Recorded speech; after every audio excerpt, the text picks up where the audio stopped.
After a couple of my recent talks on history of education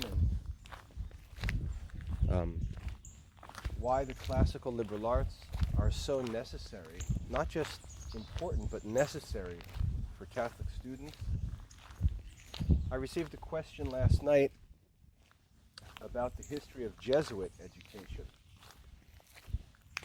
Anytime that I discuss the history of the classical liberal arts, one of the key points in Catholic history is the founding of the Society of Jesus in the 1500s and the publishing of their rule of studies, or Ratio Studiorum, in the late 1500s. That's an extremely important moment in Catholic educational history because it contradicts many of the assumptions and arguments that are made about medieval learning. And the question that I was asked last night about the Jesuit education was, when did the Jesuits abandon the original plan of education that the Society of Jesus was known for in the time of St. Ignatius of Loyola?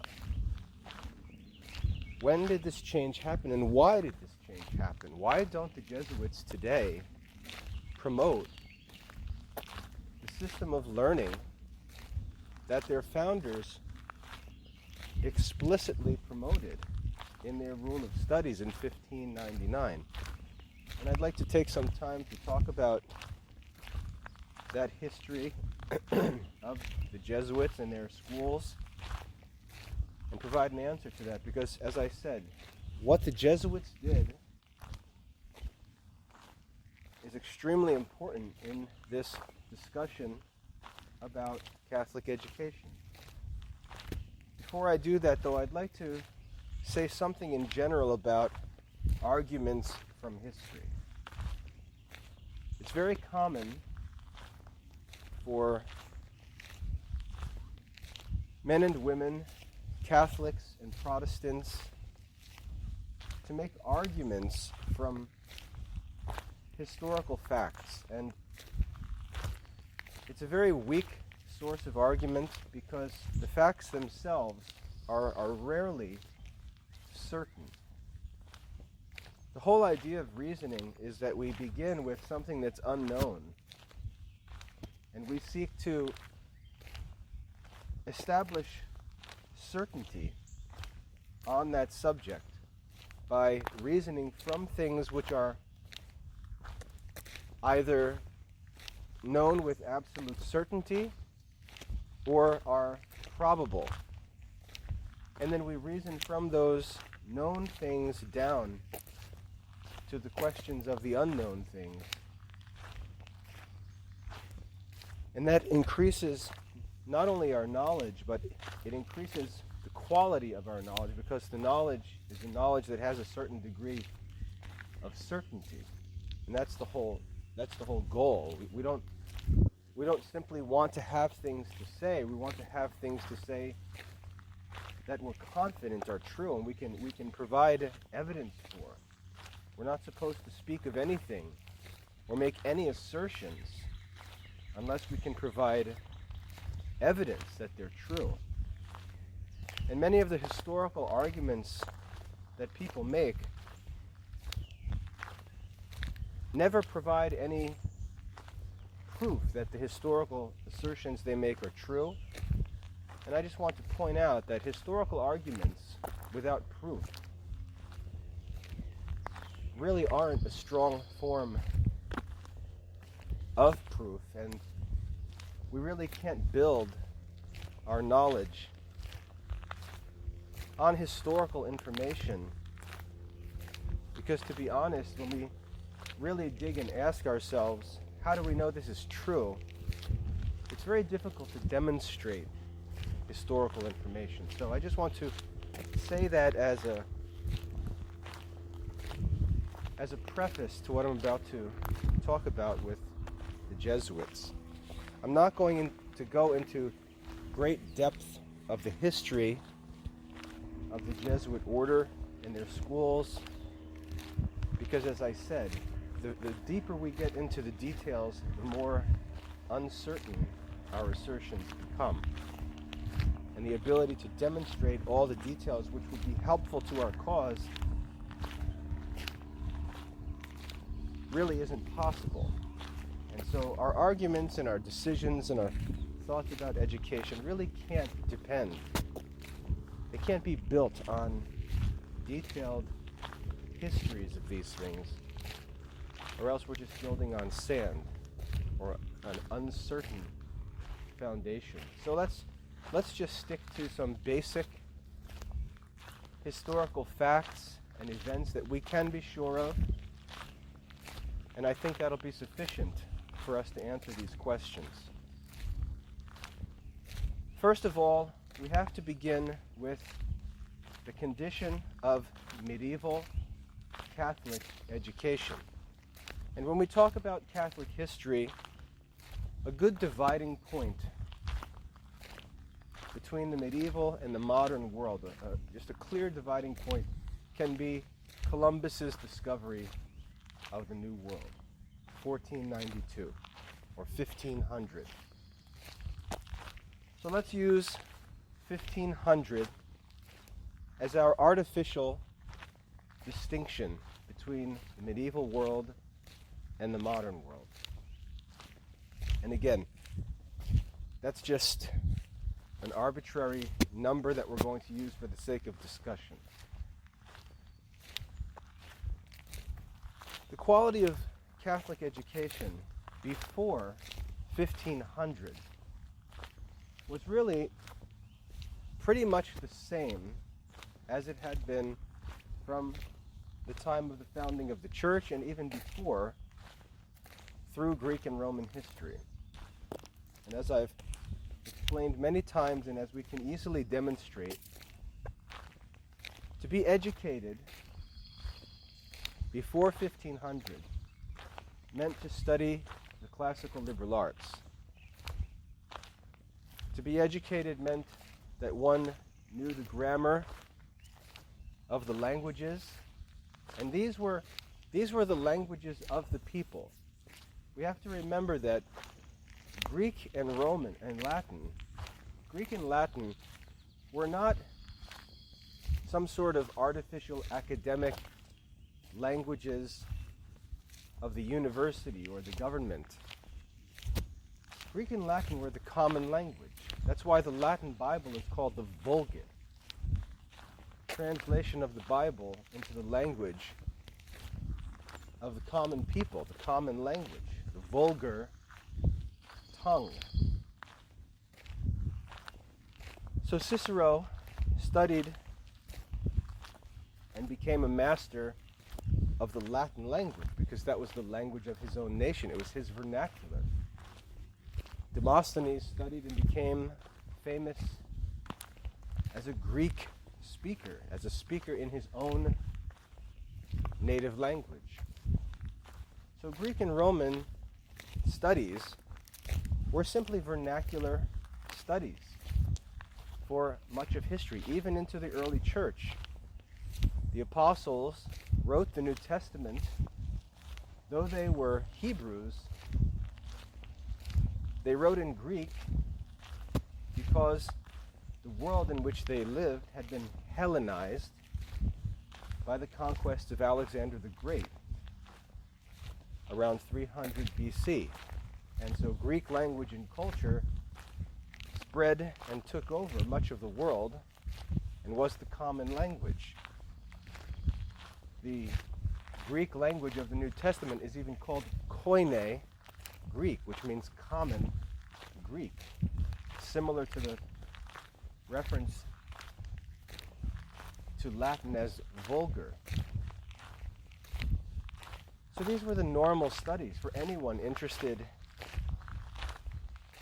in the traditional learned professions. And by the learned professions we meant law, medicine, politics, and then the contemplative life of philosophy.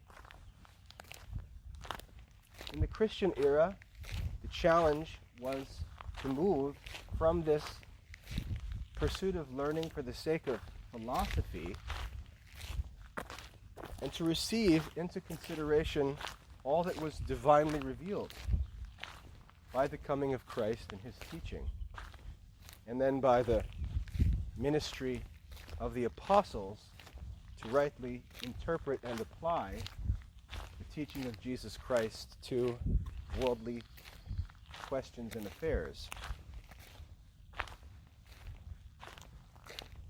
The entire system of Greco-Roman education remained in place. And when we look to the great missionaries and doctors and fathers of the church, we find classically educated men. We find that St. Paul was a master of classical studies. His companion was St. Luke, who was a physician, and a physician was a learned profession that required the study of the classical liberal arts and natural philosophy. We can consider Luke to be a philosopher. That's what a physician was in the ancient world. That's why we don't find doctors through much of medieval history, because the priests and educated men, to a certain degree, were all physicians, because it was a matter of studying natural philosophy. And the educated men knew natural philosophy, not like today, where men specialize from age 18 or 19 and are completely ignorant of other fields. In the classical system of learning, philosophy is pursued by all, and all of the learned men know at least something of all of the different fields of philosophy. So the education of the ancient Greeks was in place at the time when the church was founded, and when the church moved from the land of Israel into the lands of the Gentiles. She did so under the government of the Roman Empire, so it was a Latin-speaking political system, and yet it was a Hellenistic culture where the Greek language remained common. And so we have the New Testament written in Greek and yet spread through lands that were governed by the Romans. And so this Greek and Latin culture was always a part of Christian life. When we look at the church in its divisions, we find that the Eastern churches made extensive use of the Greek language in their liturgy, and as a representative of this Greek Catholic culture, we could look at someone like St. John Chrysostom, who was a great Greek father of the church. And then in the West, we have the tradition that flows through St. Jerome with his translation of the sacred scriptures from Hebrew and Greek into Latin for the common people. So there's always been a need for Christianity to interact with Greek and Roman culture, and by means of Greek and Latin languages. Greek, Latin, and Hebrew are called the sacred languages of the Christian religion, and most world religions have their own sacred language. For the Jews, it's Hebrew. For the Muslims, it's Arabic, and so on. For the Christians, it's Hebrew, Greek, and Latin. So the system of education at the time of Christ and the apostles continued in place, but to it was added the light of divine revelation. And what Christian education consisted of is not a mystery, because we can go and read it in the writings of the Church Fathers. For example, in the writings of St. Augustine, you can go and read the book titled De Doctrina Christiana, which in English is On Christian Doctrine. And in that book, St. Augustine explains how education prepares Christians for the right interpretation of sacred scripture. And he goes through each of the disciplines of the classical liberal arts curriculum, and he explains how they're used for the interpretation of sacred scripture. And so in that work, De Doctrina Christiana, we see sort of a meshing together of these two worlds, of the pre-Christian Greco-Roman world and the Christian world, which is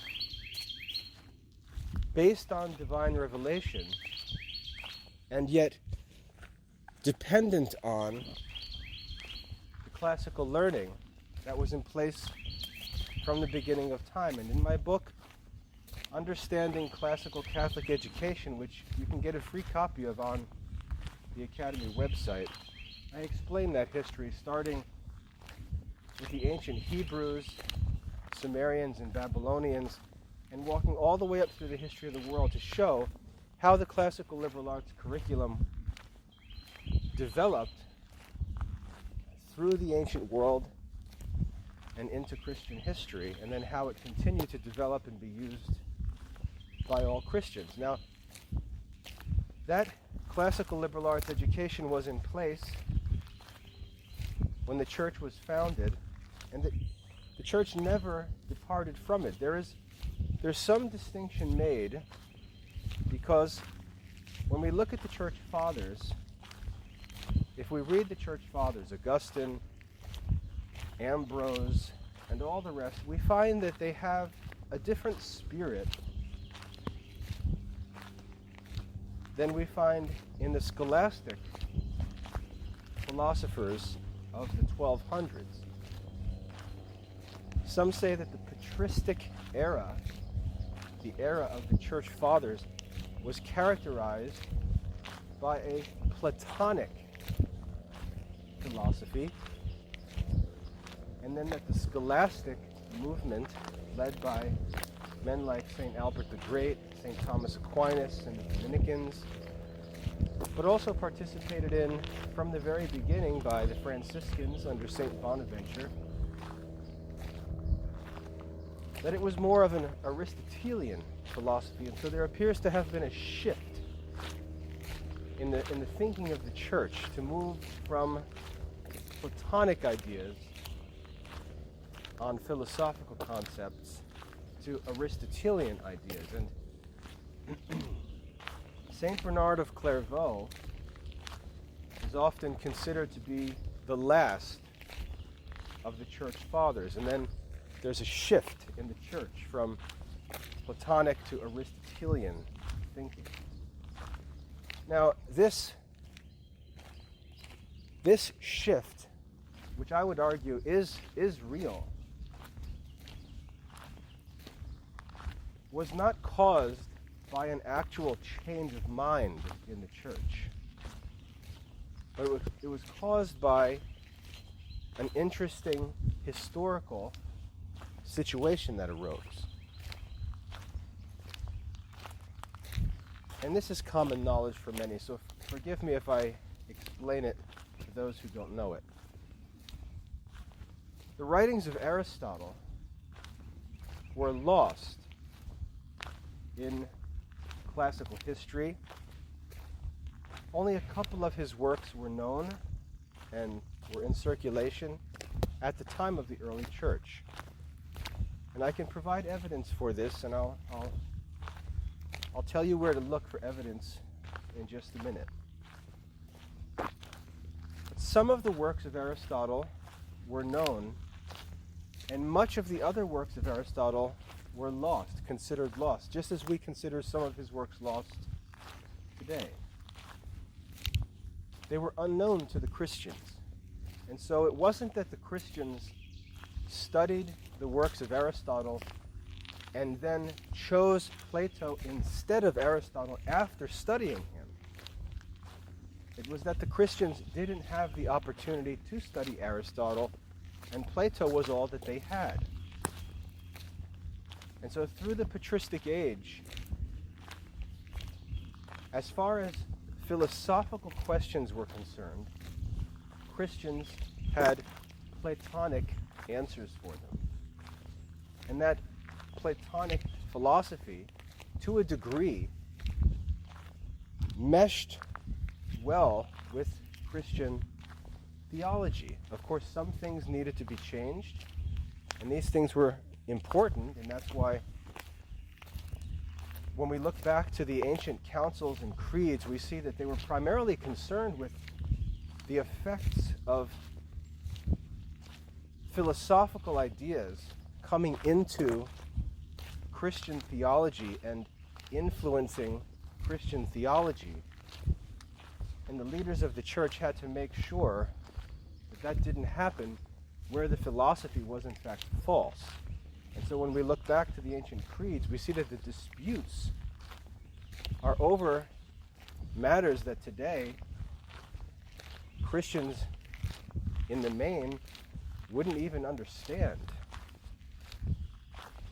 You know, if we look at the Nicene Creed and consider what was the controversy of the Nicene Creed, of the Nicene Council, what was the controversy? The controversies were Platonic ideas about physical and spiritual things had a difficult time understanding and speaking about the nature of Christ, who was both God and man. The incarnation threw a monkey wrench into Platonic philosophy. And most people who were being led by philosophical ideas had to choose one side or the other. Either Christ was divine or Christ was human. The idea of the two of these coming together, especially as Christ moved from divine to human, rather than human to divine, really didn't fit into the scheme of Platonic philosophy. And so Platonic philosophy, as much of its teaching, especially its moral teaching, fit very well with Christian theology, some of it certainly didn't, and the church was aware of that. The church knew that Platonic philosophy was not a perfect fit for Christian theology. And that's one of the reasons there were so many philosophical controversies in the early church. But what happened in the Middle Ages, sometime in the 1100s into the 1200s, was that it was found that the writings of Aristotle that had been considered lost were actually in the possession of Arabic scholars throughout the world, especially in Africa. And when we think about Africa, don't think Central and Southern Africa, where the culture is predominantly black. Think North Africa, where we're dealing with Arabic scholars, Egyptian scholars, and so on. It was found that the writings of Aristotle had been preserved by Arabic scholars, and as Arabs moved up into Europe during the Middle Ages, remember, this is the time of the Crusades, and there was a great deal of interaction between Muslims and Christians at the time. It was found that they possessed the missing writings of Aristotle. And so these writings of Aristotle were translated from these Arabic texts into Latin texts and then brought into Europe and made available to Catholic scholars. Now, so all of a sudden, there was a new flood of source material for the Catholics to consider. The problem with this original arrival of Aristotelian teaching was that it came with explanatory or commentary material from Arabic philosophers who falsely interpreted and applied the teaching of Aristotle. And so,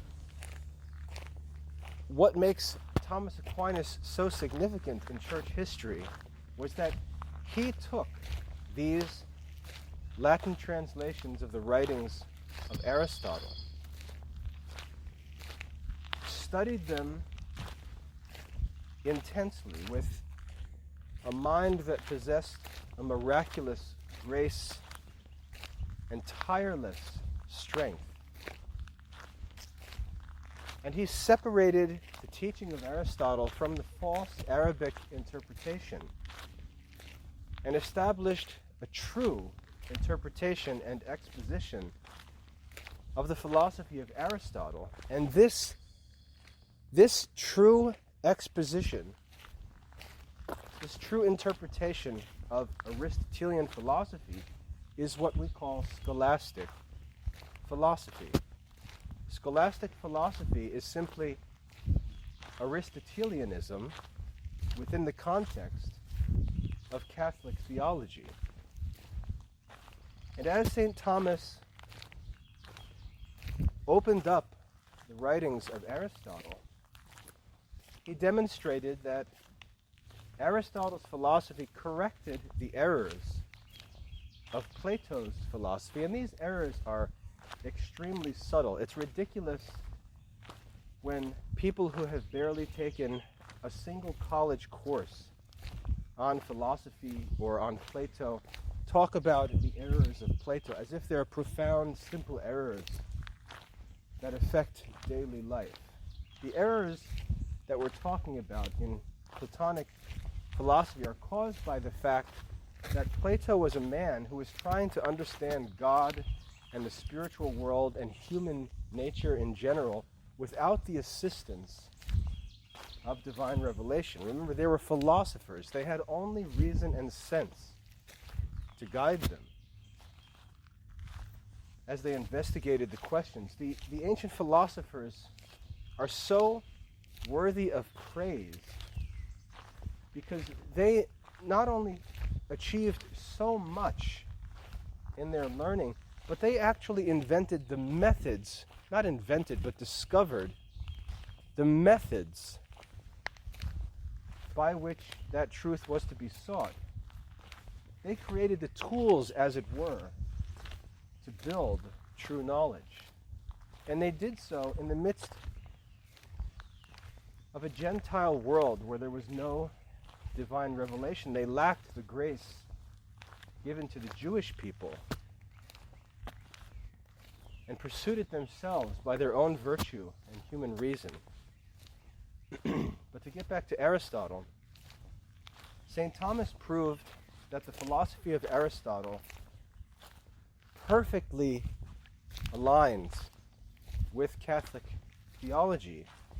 And from that point, the Church embraced Aristotelian philosophy as its official philosophical system.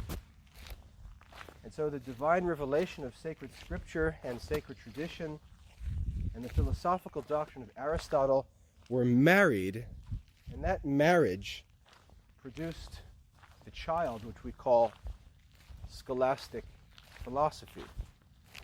And scholastic philosophy is and will always be the official philosophy of the Catholic Church. These things are taking place in the time of St. Thomas Aquinas, which, for the sake of convenience, will date at around 1250 or 1200 AD.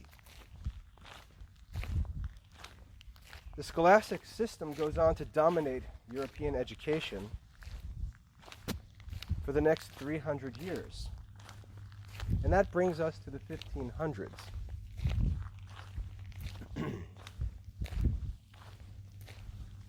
The Renaissance is a cultural movement in Europe that rebels against scholasticism, and I've explained this before, so I'm not going to talk much about it.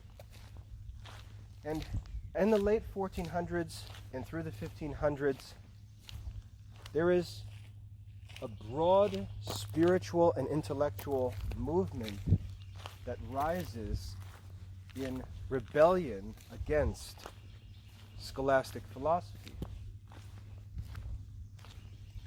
And that movement has several faces in different applications, in politics, in education, in religion, but they're all one and the same spirit: the Protestant Reformation, the Renaissance, and the Scientific Revolution.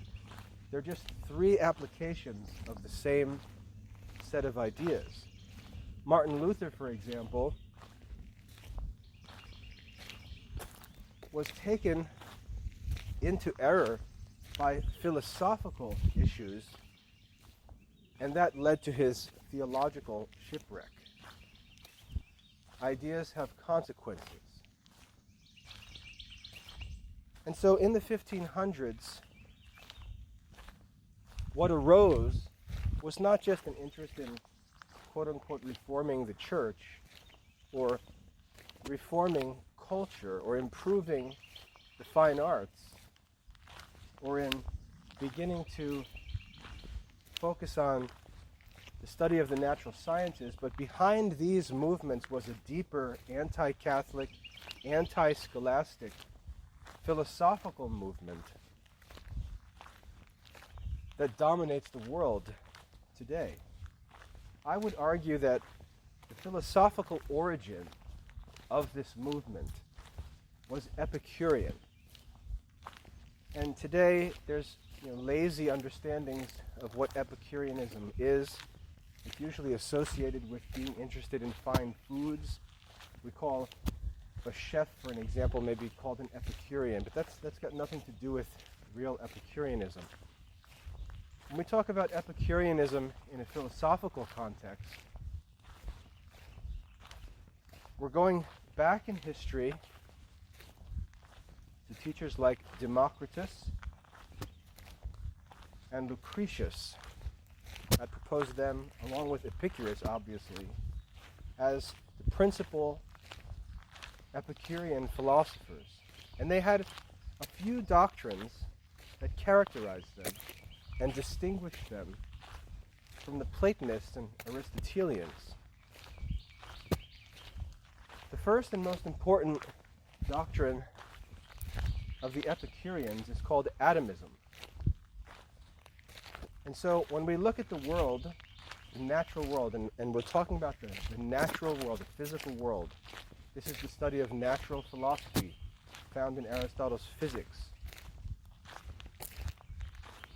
If we look at the world and we want to have wisdom, we want to have an understanding of the order of the natural world, we want to understand the elements and principles of the natural world so that we can know universal truths about the natural world and then apply them to particular things, sensible things in the natural world. We study natural philosophy. And as I said, in Aristotle's writings, this is found in his book, The Physics, which is the first book to be studied in natural philosophy. And then the universal principles that are established in the physics are teased out in other books, like his History of Animals, On the Heavens, and so on. But when Aristotle examined the world, he was asked the necessary question of, what are the elements? What are the building blocks of this natural world? And Aristotle's answer to that question is that there are four elements of the natural world: fire, air, water, and earth. These are the four elements of Aristotelian natural philosophy. And when we consider modern chemistry, and we look at the periodic table and look at the 100 plus quote-unquote elements that are identified by modern chemists, we can't get that idea of element confused with what Aristotle is talking about when he talks about the four elements.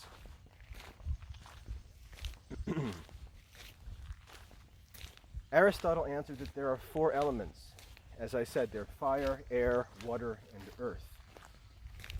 And each of these elements has certain properties and characteristics that are built into these elements by nature or by God. We could refer to this as the law of nature, but that idea goes too far because the origin of this nature of things is divine, according to Plato and Aristotle, and of course according to Christian philosophy. Fire, for example,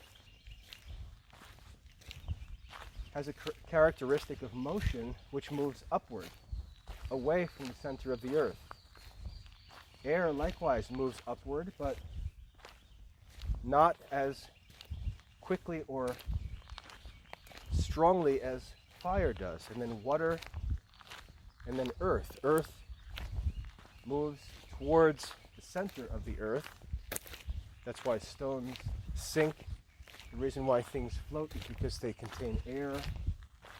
And so whether a thing floats or not determines on the composition. How much of it is earth, how much of it is air. And Aristotle explained that in order to understand the order of the natural world, it was necessary to understand all things in terms of four natural elements. One of the reasons why Aristotle stuck to that system of the elements was because he believed that elements needed to be solid bodies, they needed to be wholes, and they needed to be sensible. The Epicureans took a different route. The Epicureans proposed a philosophical idea that couldn't possibly be demonstrated by observation. They proposed that the universe was not composed of four distinct substances called elements, but that the entire world and every physical thing in the world was composed of a number of indivisible parts called atoms. The atoms were actually the same, and what made things differ was just the arrangement of those atoms. This was called atomism, A-T-O-M, atomism. This was the doctrine of the Epicureans. It was a philosophical doctrine that needed to be accepted as a principle by faith. It could not be demonstrated. It was an assumption, and the Epicurean system was built on this assumption, as opposed to Aristotle's system, which could be demonstrated not only by observation, but by deduction or demonstrative reasoning. So these two systems developed, the atomism of the Epicureans and this system of the classical four elements by Aristotle. The Aristotelians demonstrated in many different ways that Epicureanism, atomism, could not be true. Another doctrine of Epicureanism was that there was no God.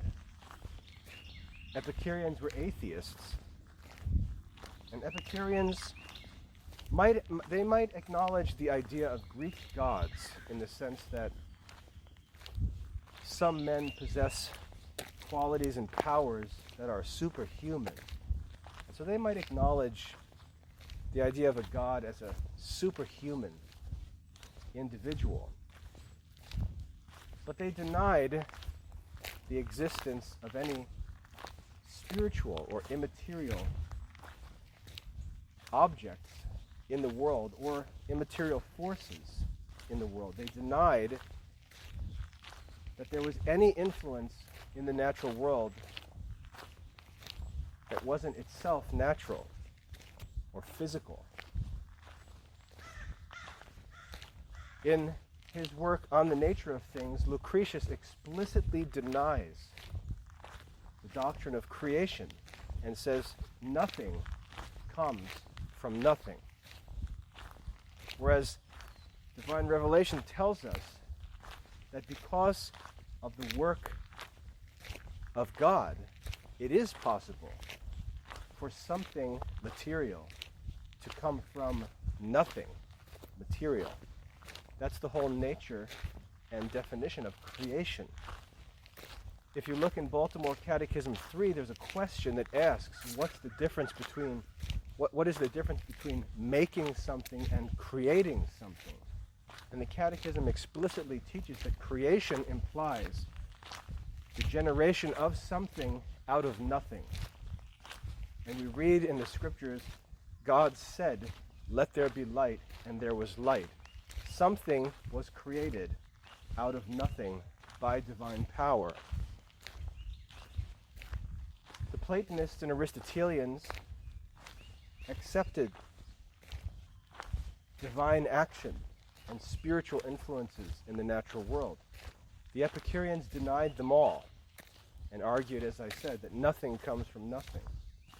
There had to be a natural, physical explanation for every movement or change in the natural world.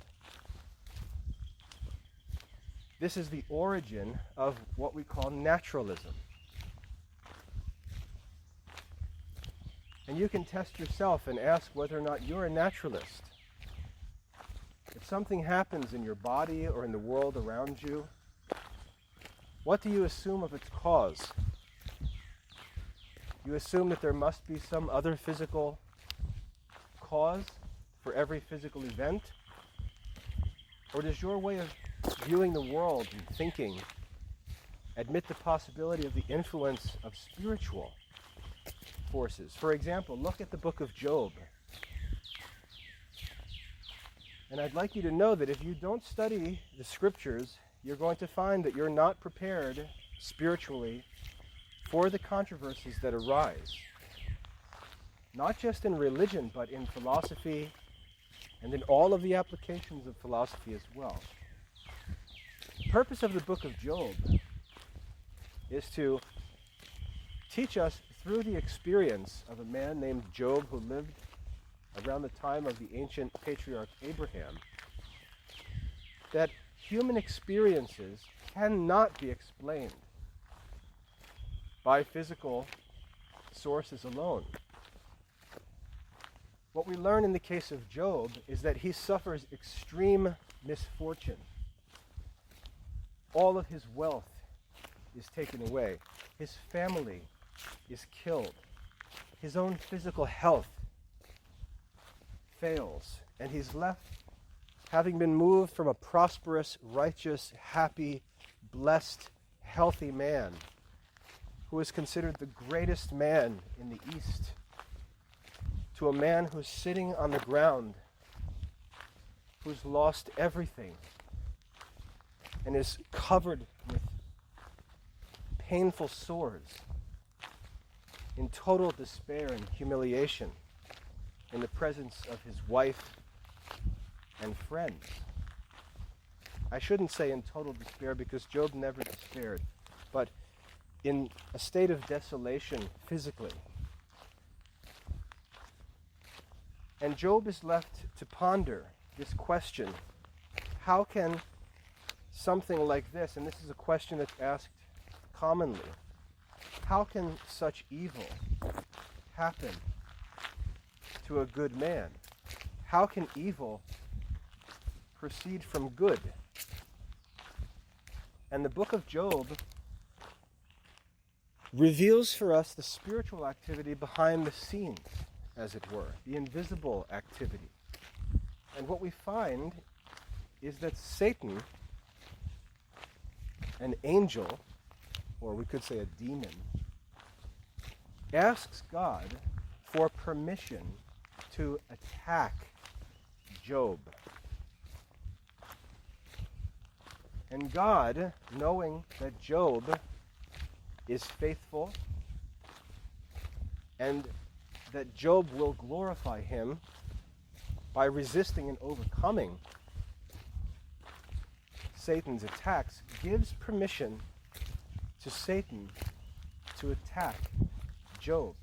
And Satan, an angel, is responsible for the inexplicable and unnatural suffering of Job.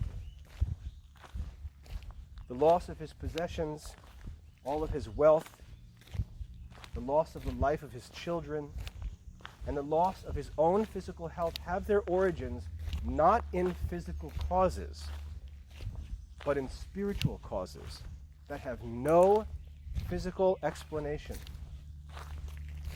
The book of Job is given to reveal this truth to us. God in his mercy takes away this philosophical question and reveals the truth to us, that natural things cannot be understood by natural forces alone. So divine revelation directly contradicts and destroys Epicureanism. And yet these doctrines of atomism, that the world is composed of indivisible parts called atoms, like invisible grains of sand, as it were, and that nothing comes from nothing, that everything in the natural world has a natural cause. These two fundamental philosophical teachings were rejected by the Platonists, by the Aristotelians, by the Stoics. And the Epicureans in the ancient world represented the naturalist. And this movement of ideas that developed in Europe in the 1500s was essentially Epicurean. It was a return to the ancient anti-Aristotelian teachings, atomism, naturalism. These were the forces that moved in Europe around 1500. This is the spirit of the modern world. The spirit of the medieval world was an Aristotelian, or at the worst, a Platonic philosophical spirit that moved, as we said, from Platonic to Aristotelian, and finally, scholastic. The modern world had as its source the ideas of the Epicurean philosophy, that there is no need to look to spiritual explanations, there is no such thing as spiritual authority, and all of this can be understood as a direct attack on the Catholic Church and its reality, that there is some spiritual power on earth which is supreme over all natural governments. And if we look at Protestantism, Protestantism would have never had any effect had it not been embraced by the secular leaders of that generation. The secular leaders were the ones who gave legs to Protestantism. And of course, it was in the interest of the secular leaders to break free from scholasticism, to break free from Catholicism, to break free from Aristotelianism, and take up a naturalist Epicurean philosophy that would make physical rulers supreme. If we look to the history of England at this time, we find in the 1530s that King Henry VIII, obsessed with concern for his physical kingdom, seeks to violate the laws of the spiritual kingdom. And his conclusion at last is that the physical kingdom is real and the spiritual kingdom has no jurisdiction in his realm. He says that if there is any such thing as a church in England, the king must be the head of that church. And he essentially denies the spiritual reality of the Catholic Church. He denies the authority from God of the Catholic Church and points to his own physical power as the only true power, because King Henry, by his errors, moved from scholastic thought to this modern Epicurean thought. The symbol of enduring scholastic thought was found in the person of St. Thomas More. And it's important to, just for the sake of discussion, mark the date of the death of St. Thomas More at 1535. St. Thomas More stood as a representative and as a symbol of medieval scholasticism. He stood as a visible opponent of this modern Epicurean philosophy. We can wonder how King Henry VIII could be moved from friendship and admiration with St. Thomas More to see him as an opponent who needs to be executed, guilty of treason, when Thomas More's position on the issues had never changed from what they were before. What they were when King Henry appointed him to the highest office in the kingdom. Thomas More's position had never changed. This philosophical change separated King Henry and Thomas More. And the only way that the modernist can deal with the scholastic is by violence. Thomas More had to be falsely condemned and executed for the modern system to deal with him. Let's look a little bit at the life of Thomas More. Thomas More was educated in the classical liberal arts. You can find a biography of Thomas More written by his son-in-law, William Roper. If you've ever seen the movie A Man for All Seasons, which I highly recommend, it helps to clearly see the issues of this period in history. In A Man for All Seasons, which, remember, is just a movie. It's not necessarily a true historical biography. You'll see William Roper, who struggles with Protestantism and struggles with the typical complaining about the corruption of individual Catholic clergymen. And Thomas More constantly battling the silly ideas, the wavering, flip-flopping ideas of William Roper. Thomas More's daughter, Meg, was provided herself with a classical liberal arts education. There's a scene that's worth watching in A Man for All Seasons where King Henry visits Thomas More, and when he meets Thomas's daughter, he asks her about her classical studies, and they actually speak back and forth in Latin. Most people watch that and have no idea what she says, but what she says is that she is taught by John Colet. That's what she says to King Henry.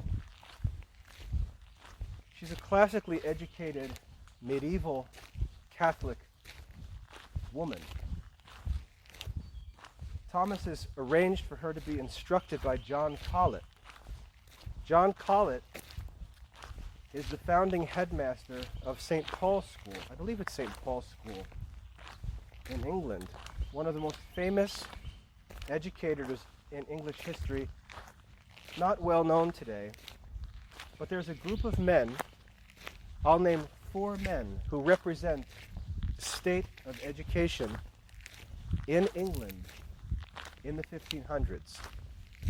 They are Thomas More, Desiderius Erasmus, John Colet, and William Lilly. 4 men. I'll name them again. Thomas More, Desiderius Erasmus, John Colet, and William Lilly. These 4 men collaborate,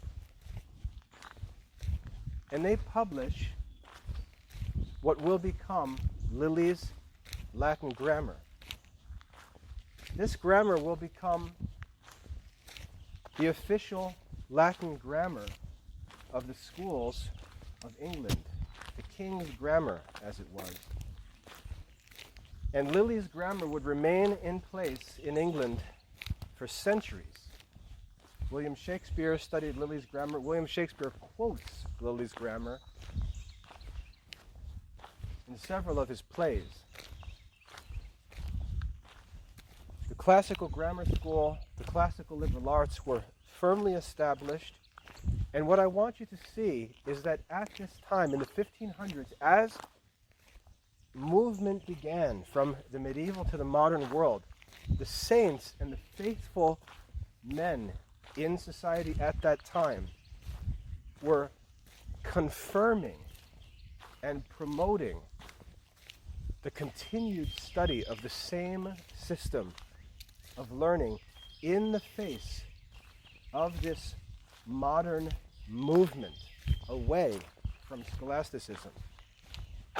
St. Thomas Aquinas had his daughter instructed in the classical liberal arts because he understood, in the presence of this modern movement of thought,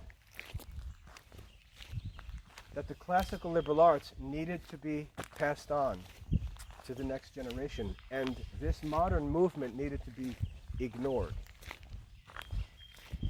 He saw that movement in education. He saw that movement in religion. He saw that movement in politics, and he rejected it in all of its different manifestations. And it's that rejection of this movement into modern thinking that ends up getting him put to death. He was martyred in opposition to this modern movement, this change of mind that will go on to characterize the modern world. That's 1535. And now we can compare and put these things together. What Thomas More is dealing with in England, Ignatius is dealing with in Spain, where the Jesuits were founded. As I said, the original publication of the Ratio Studiorum, the Rule of Studies of the Jesuits, I believe there's one date where one edition of it was published in 1586, but the one that's normally referred to and consulted is the edition that was published in 1599. And St. Ignatius died right in that period somewhere. I don't happen to have the date of his death in mind right now, but St. Ignatius of Loyola died right around the time when the Ratio Studiorum was being published. Now what's important is if you read an English translation of the Jesuit Rule of Studies in 1599,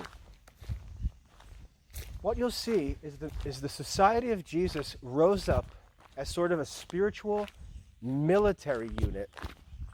That's what the name Company of Jesus refers to. It was seen as a special forces organization in the church that had special privileges that other religious orders don't have. Some see it as a missionary organization, but I don't believe that that's the real nature of the Society of Jesus. The original nature of this community was, it was the company of Jesus. It was a special forces unit in the church that intended to perform a certain mission within the church at that time. And if we look, the work of the Jesuits was not centered in missionary activity in general, but the work of the Jesuits was centered in education. What they did that was most significant was they started schools everywhere they went. They started schools, hundreds and hundreds and hundreds of schools throughout Europe, and then in other countries as well. They created schools. The Ratio Studiorum was the plan, or the blueprint, for those schools. And those schools had a couple of specific objectives. And we have to remember, this is not the 1200s or the 1400s. This is moving into the 1600s. The Company of Jesus was founded to deal with this coming wave of error, which we should understand as modernism, which is misunderstood by many Catholics today because they're wrapped up in silly liturgical arguments, and they want to pretend that the modernism that the popes were talking about was simply a move from Latin Mass to English Mass, which is silly. Modernism is much more profound, much deeper, much more present to us than some isolated discussion about the liturgy of the Mass. As Pope Pius X explained in his encyclical on the Modernists, modernism is not something that a few bad Catholics struggle with. Modernism is something that exists outside the church, characterizes the thought of men outside the church, and influences the clergy and laity as well. No one outside the church cares about whether the Latin Mass or English Mass is celebrated in the church. Modernism, that's not what modernism is. That's just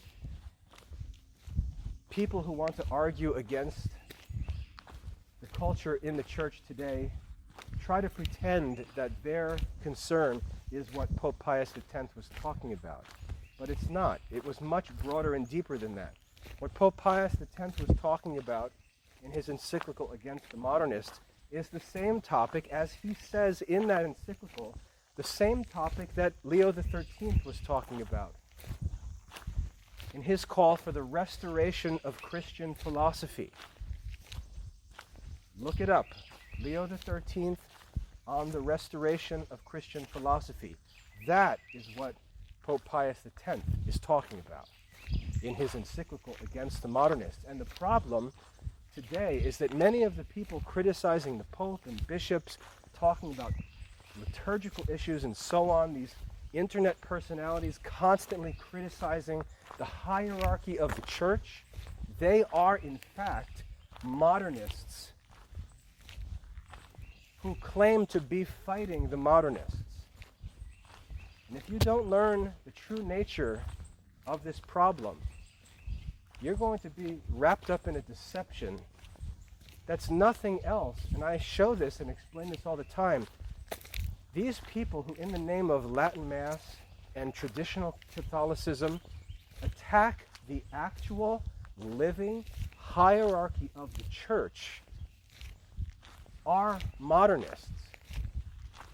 That's what modernism is.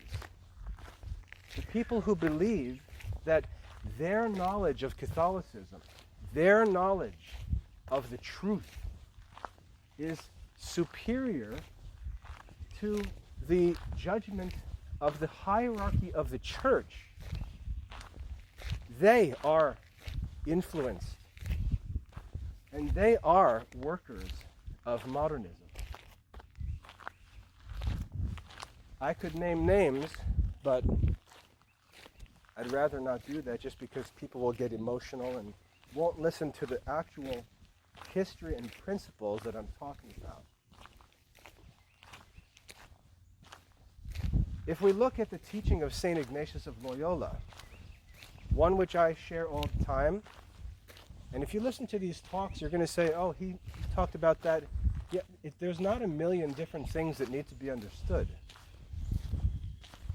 There's a number of simple principles behind all of these questions and issues. St. Ignatius of Loyola and the Jesuits had a principle that St. Ignatius explains in his writing on right sentiment in the church. And what he says is, whatever the hierarchy of the church decides, that's it. He says, even if something appears to me to be white, yet is declared to be black by the hierarchy of the church, it's black. That is the spirit of true Catholicism. The spirit that would reject the judgment of the hierarchy of the church and say, that's not black, that's white. That is modernism. The trust in our own understanding, trust in our own observation, our own experience, our own study, that our study or our experience or our observation or our preference is equal to or superior to that of the hierarchy of the church is the spirit of modernism. And it's this spirit that rose up in the 1500s. For example, compare what people say about the Latin Mass who attack the Pope and the bishops.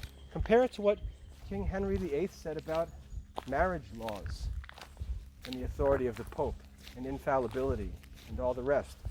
Same exact arguments. And it was that spirit that Thomas More refused to participate in, which got him executed. St. Ignatius fought the same movement. Whatever the church hierarchy decides, so it is. That's the spirit of the company of Jesus, founded by St. Ignatius of Loyola. As I said, the mission of the Jesuits was primarily carried out through the formation of schools. And the Ratio Studiorum explicitly calls for the preservation of the classical liberal arts and scholastic philosophy in new schools. Schools that are yet to be founded. Schools that are to be planted all throughout the Christian world, all throughout Europe, on missionary travels. The schools that are to be planted, the new schools in the 1600s, to be planted by this special forces unit in the church, are to be schools that teach the philosophy of Aristotle, the doctrine of Thomas Aquinas, and the classical liberal arts. They teach Greek and Latin. They teach translation of Cicero and the classical poets. They teach the study of Hebrew and Greek. They teach classical philosophy, ethics, physics, metaphysics, following the interpretation of Thomas Aquinas. This is explicitly stated and directed in the Jesuit rule of studies. Why? Because they understood what was going on, and they understood what the remedy for it was. The remedy for it was a doubling down on classical liberal arts education. And they understood that it was the scholastic philosophy that was actually under attack. And the place where that battle was to be fought was in schools with children, trained up from the beginning to understand the classical liberal arts, Aristotelian philosophy, and scholastic theology. That was the mission of the company of Jesus, stated explicitly in the Rule of Studies published in 1599. So we see these two great armies aligning in the 1500s. On the one side, we have St. Thomas Aquinas, all of the saints and doctors and fathers of the church. Aristotle, Plato, Socrates, Seneca, Cicero, all the great classical philosophers. And on the other side, we have anti-Catholic secular powers, anti-Catholic philosophers, all allied with the teaching of false Epicurean philosophy. Naturalists, atomists who deny the spiritual influences that are the ultimate causes of all that takes place in the natural world. These two armies line up in the 1500s to battle. The Company of Jesus is organized to lead this battle, and that's articulated in the Ratio Studiorum. It's found in the life and work of St. Thomas More and his friends working in Catholic education in England. Now, what happened with the Jesuit order? The Jesuits went from 1599 into the early 1700s. I think the date is 1723. Not sure though. But in the 1700s, circumstances that had developed led to the Catholic Church's decision to suppress the Jesuit order. And remember, the Jesuit order was sort of a special forces operation. And it was judged by the Church that the activity that they were participating in, the trouble it was causing and so on, needed to be paused or suppressed or canceled. And so in the early 1700s, the work of the Jesuit order was stopped. And I don't have the details, I don't know that any of us could have the details of why that was done. There could be all kinds of speculation. But it's a fact that in the 1700s, the Society of Jesus and their work in education was stopped.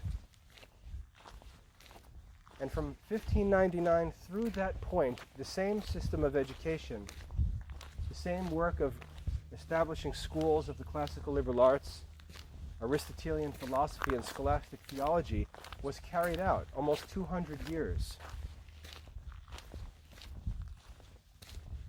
And it came to a stop, and then less than a century later, the Jesuit order was reinstated or restored.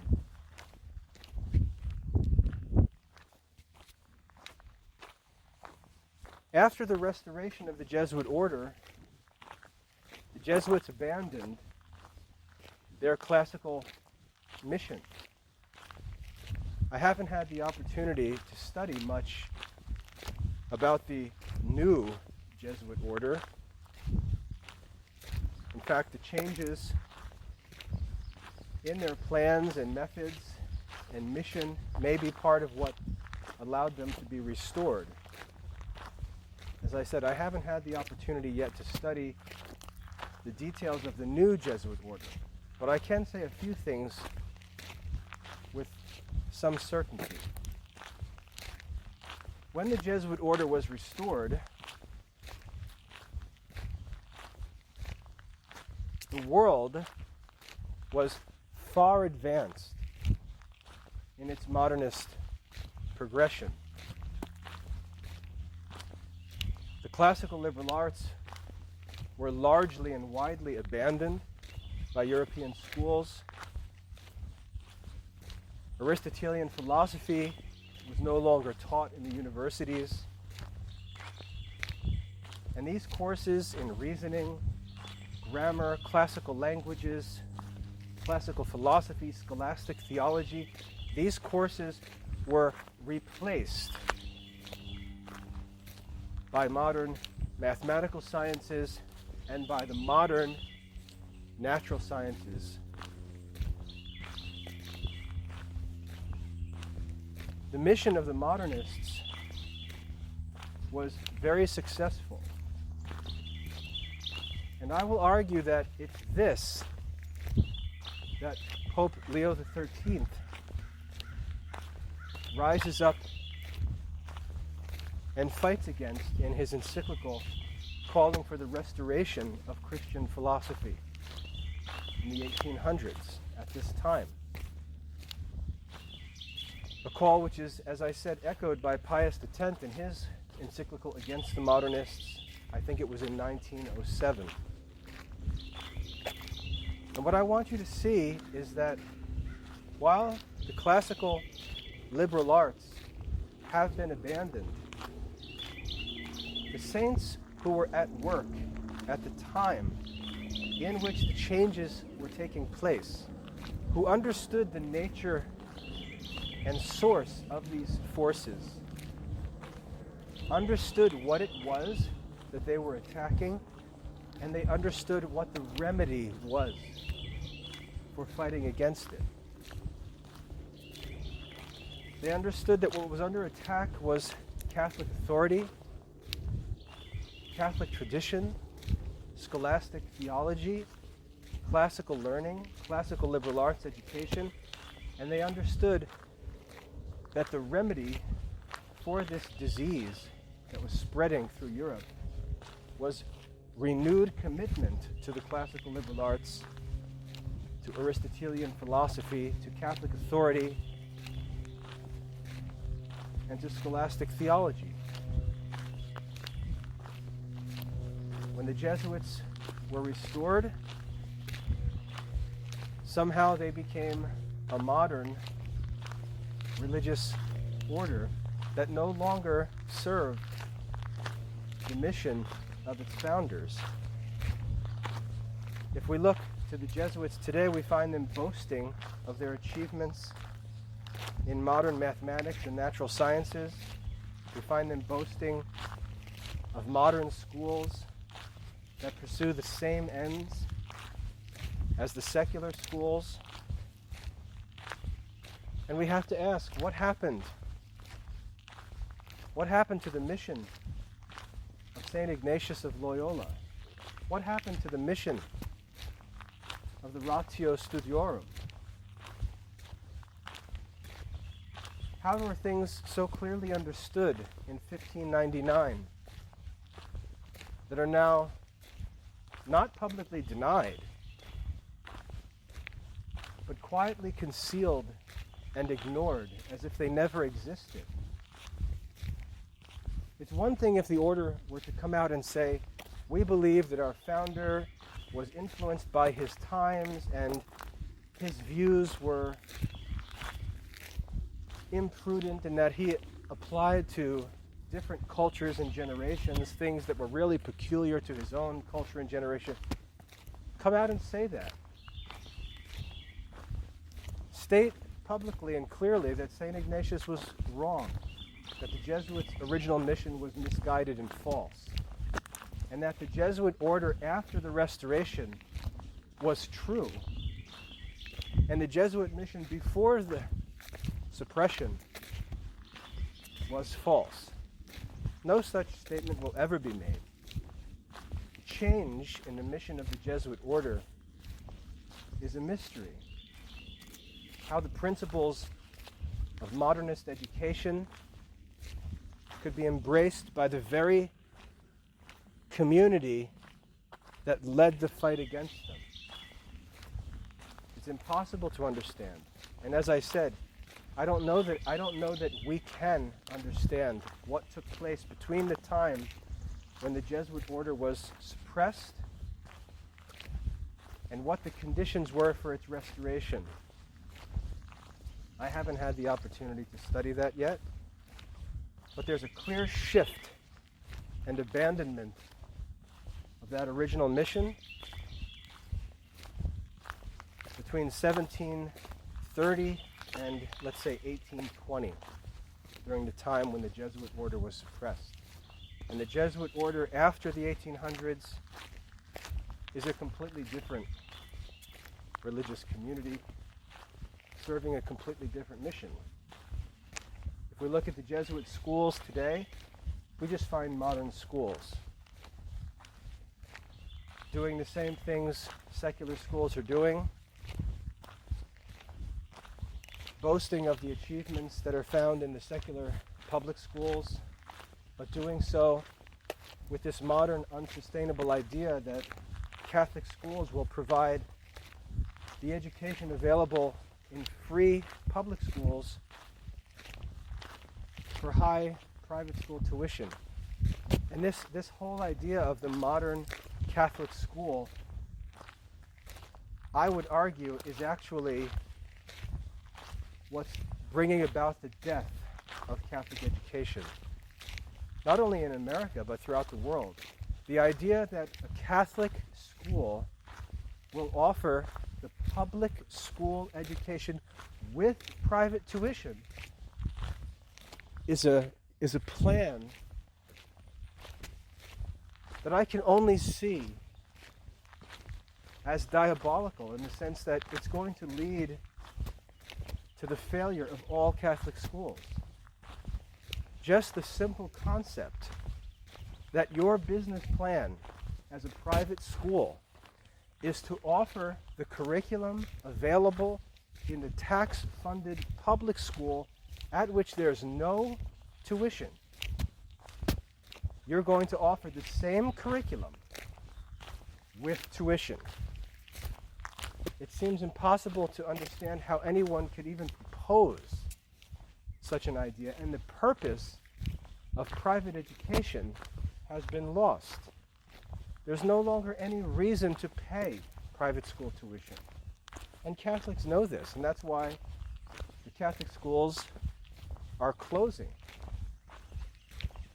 If you look at the statistics of Catholic schools, you'll find that the number of students in Catholic schools today is half of what it was in 1960, even though the population has almost doubled. The population has doubled, and the number of children in Catholic schools has halved. That's the real influence of this modern Catholic education. This idea that Catholicism should be teaching the modern curriculum, and this is true not just in Catholic schools, but all through the homeschool community as well, leads only to the death of Catholicism. Where Catholics embrace this modern philosophy, this modernism, and again, I'm not talking about the modernism that these self-proclaimed traditional Catholics talk about, because they're simply equivocating. They're simply taking this word modernism out of its context and using it to attack people in the church in an irrational way, because they themselves are practicing modernism in calling others modernists who are in the hierarchy of the church. Makes no sense. But where this modernism is embraced by the church dies. There are no religious vocations produced by these schools. The seminary, there's no interest in religious vocations. There's no interest in the study of theology. There's no interest in contemplative life. Where would children learn to desire contemplative life? Where in the modern Catholic school curriculum would they learn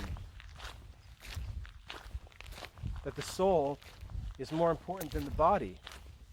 Where in the modern Catholic curriculum would they learn and understand why celibacy for the kingdom of God is more excellent than marriage?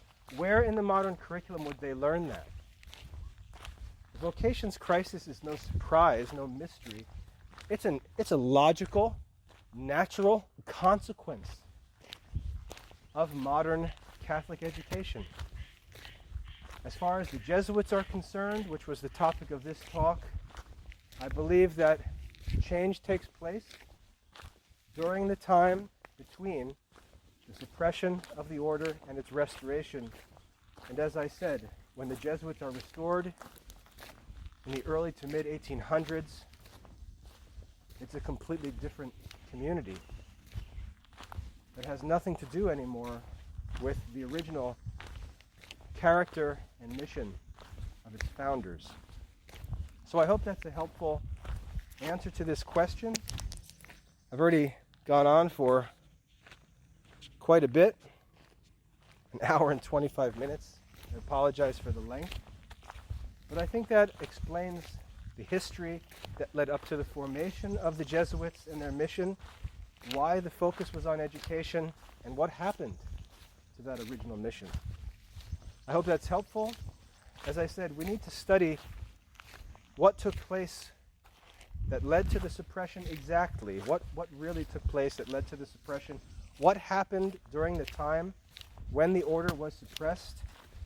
And what the conditions were for its restoration. Those are interesting things that need to be studied, and I haven't had the opportunity yet to look into them. But I hope that's helpful. If you have any more questions, please send them along, and we'll continue these discussions. God bless your studies.